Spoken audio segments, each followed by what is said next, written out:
बिस्मिल्लाहिर्रहमानिर्रहीम। आज की वीडियो में एक इंटरेस्टिंग टॉपिक है, वो डिस्कस करेंगे। जिस तरह मैं हमेशा कहता हूँ कि बालों के गिरने का कोई इलाज नहीं है, परमानेंट कोई सलूशन नहीं है कि यानी अगर आपके बाल गिरते हैं और इसको हमेशा के लिए रोका जाए, इस तरह कोई इलाज नहीं है।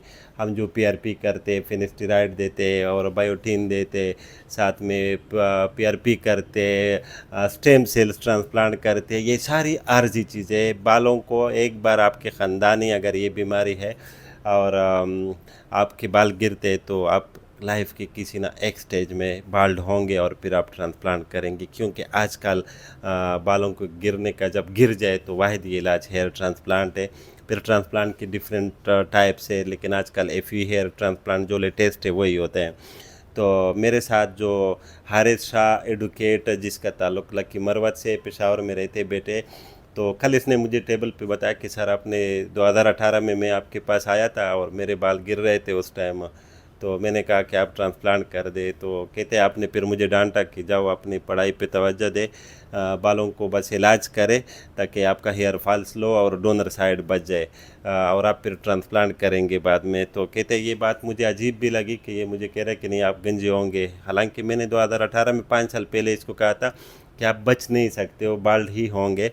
तो जब ये मुझसे गए तो इसने 4-5 डॉक्टरों के पास इलाज किए, डिफरेंट डॉक्टर चेंज किए, लेकिन क्या हुआ कि कल आखिरकार फिर वही मेरे पास वापस लौट आया और हेयर ट्रांसप्लांट किया।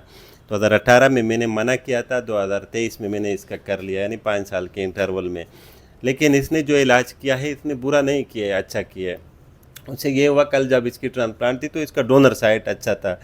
तो ये जो इलाज होती है इससे ये होता है कि आपकी सिर्फ जो बालों का जो हेयर फॉल है वो कम हो जाती है, स्लो हो जाती है, रुकता नहीं है हमेशा के लिए। जिस तरह ये हम पीआरपी करते, वह पीआरपी जब फर्स्ट टाइम आई थी तो लोग बहुत एडवर्टाइज़ करते थे कि नए बाल आ जाते और बाल रुक जाएंगे, लेकिन इस तरह कोई सिनारियो नहीं है। आजकल स्टेम सेल्स ट्रांसप्लांट का लोग कहते, स्टेम सेल भी पीआरपी की तरह एक चीज़ है, उससे भी बाल जो है ना एक कुछ टाइम के लिए स्लो हो जाते हैं, लेकिन रुकते नहीं है हमेशा के लिए। यानी एंड्रोजेनिक एलोपेशिया एक लाइलाज बीमारी है, ये समझो कि यानी जिसको हेयर फॉल शुरू हो गया तो वो लाइफ के किसी न किसी स्टेज में बाल्ड होगा। हाँ, अगर एंड्रोजेनिक एलोपेशिया की वजह से हेयर फॉल, यानी जिस तरह मर्दों में होते हैं, ख़ानदानों की वजह से होती है, कोई और सीजनल हेयर फॉल भी हो सकते हैं, मल न्यूट्रिशन के साथ या किसी बीमारी के साथ हो जाए तो वो दोबारा आते हैं। लेकिन ये जो जेनेटिक वाले होते हैं ये कभी वापस नहीं आते। लेकिन इस वीडियो में मैंने ये कहा कि इसको इलाज नहीं हो सका फिर ट्रांसप्लांट किया, इसका ये मतलब नहीं है कि फिर आप लोग इलाज भी ना करें, क्योंकि जो लोग इलाज करते हैं साथ साथ पीआरपी टेबलेट ये चीज़ें करते तो उन लोगों का ज़्यादा बाल जोन भी नहीं बनते, डोनर भी अच्छा रह जाता है। जो लोग इलाज नहीं करते तो वो लोग जल्दी गंजे हो जाते, डोनर भी ख़राब हो जाते हैं और ये बाल्डनेस का जोन भी ज़्यादा बन जाती है। तो हारिस शाह की कल ट्रांसप्लांट हो चुकी है। आज इससे रिव्यू लेंगे कि ये जो मैंने बात की इस पे थोड़ी रोशनी डाल ले और आप लोगों को गाइड कर दे। जी अस्सलाम वालेकुम। यहाँ आज से तकरीबन 5 साल पहले मैं यहाँ पे आया था। तो यहाँ पे बैठा था, डॉक्टर साहब को मैंने अपने बाल दिखाए। मैंने कहा सर बाल बहुत गिर रहे हैं, आप कोई दवाई दे दे या ट्रांसप्लांट करा दे। तो डॉक्टर साहब ने उस टाइम तो मुझे डांटा भी कि अभी बच्चे हो, स्टूडेंट हो, अपनी पढ़ाई पे फोकस करो और ये करो कि दवाई लो, पीआरपी सेशन करा लो 1-2, और बाकी इससे ये फ़ायदा होगा कि आपके जो बाल गिर रहे हैं, जो फिर 100% गिरेंगे, दवाई लोगे तो वो 50-62% गिर जाएंगे, बाकी बच जाएंगे। जिससे आपका फ्यूचर में अगर आपका ट्रांसप्लांट का इरादा है, कहीं से भी करा रहे हो, फ़ायदा ये होगा कि आपका ट्रांसप्लांट अच्छा होगा। तो बहरहाल मैं तो यहाँ से बहुत डिसअपॉइंट होकर निकला था, क्योंकि मैंने कहा ये क्या बात हुई, अब बालों का गिरने का इलाज नहीं है कोई। तो 3-4 महीने वो दवाई मैंने ली। फिर एक बहुत फेमस डॉक्टर इस्लामाबाद में, वहाँ गया तो उनसे मैंने यही सेम बात की। उन्होंने कहा इंशाल्लाह हो गिरना बंद हो जाएगी। लेकिन जब मैं गिरा है दवाई देखी तो सिर्फ बस कंपनी अलग अलग थी, बाकी वही स्प्रे फार्मूले जो डॉक्टर साहब ने मुझे दे दी, डॉक्टर हबीब ने, मैंने देखा फार्मूले बाकी सारे वही थे। लेकिन बात में ये फ़र्क था कि डॉक्टर साहब ने कहा कि गिरेंगे, उन्होंने कहा इससे रुक जाएंगे, और हुआ भी वही, रुके नहीं। फिर एक और बहुत मशहूर डॉक्टर रावलपिंडी, वहाँ भी गया। तकरीबन 4-5 साल में मैंने 3-4 डॉक्टर देखे, और कुछ वो जो हमारा हम देसी लोग करते हैं नुस्खे वगैरह, हकीमों के पास भी गया। लेकिन आखिर में बात वही हुई कि मैं वापस आ गया ये कुछ महीने पहले, और फिर डॉक्टर साहब से टाइम लिया और डॉक्टर साहब की ये बात मैंने बताई। डॉक्टर साहब भी काफ़ी हंसे और मैंने कहा आपने मुझे डांटा था 5 साल पहले।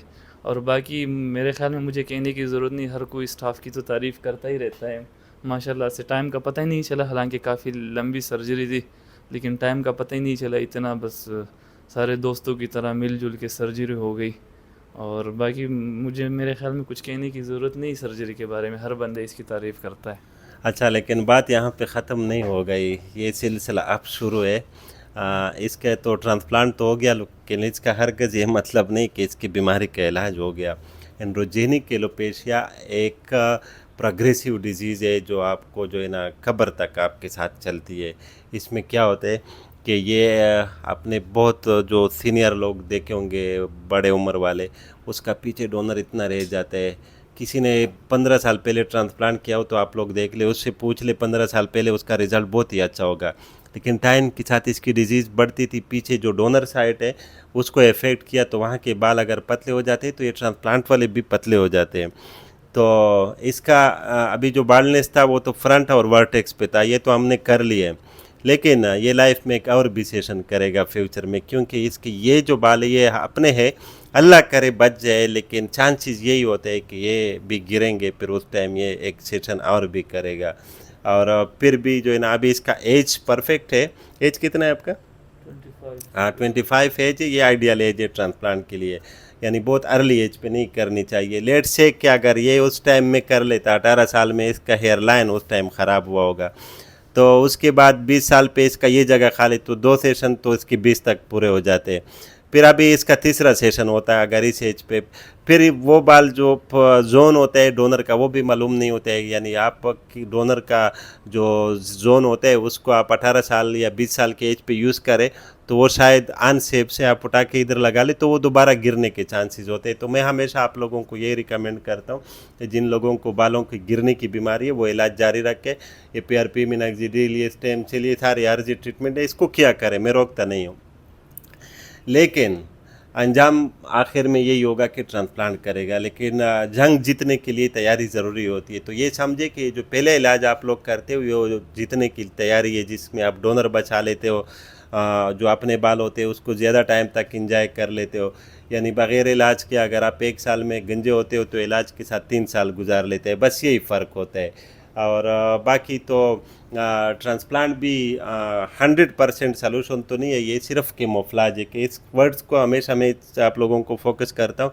इसी बंदे का जब रिजल्ट आएगा ना तो मैं दिखाऊंगा तो बहुत ही अच्छा वीडियो में देखेगा, लेकिन उसी बालों में आप पानी या तेल लगा दे फिर पिक्चर या वीडियो बनाए तो स्किन नज़र आएगा। तो ट्रांसप्लांट बेसिकली केमोफ्लेज है कि आपका हेयर लाइन नेचुरल होना चाहिए, आपके पास इतने बाल आ जाए कि आप इसमें हेयर स्टाइल बना सके। हाँ, और सबसे इम्पॉर्टेंट फैक्टर ये कि कोई रिकॉग्नाइज ना कर सके कि आपने बाल लगाए हुए, क्योंकि फिर आगे वाली लाइफ इसमें गुजर जाती है कि हेयर ट्रांसप्लांट कहाँ से कराया है। Thank you for watching. अल्लाह हाफिज़।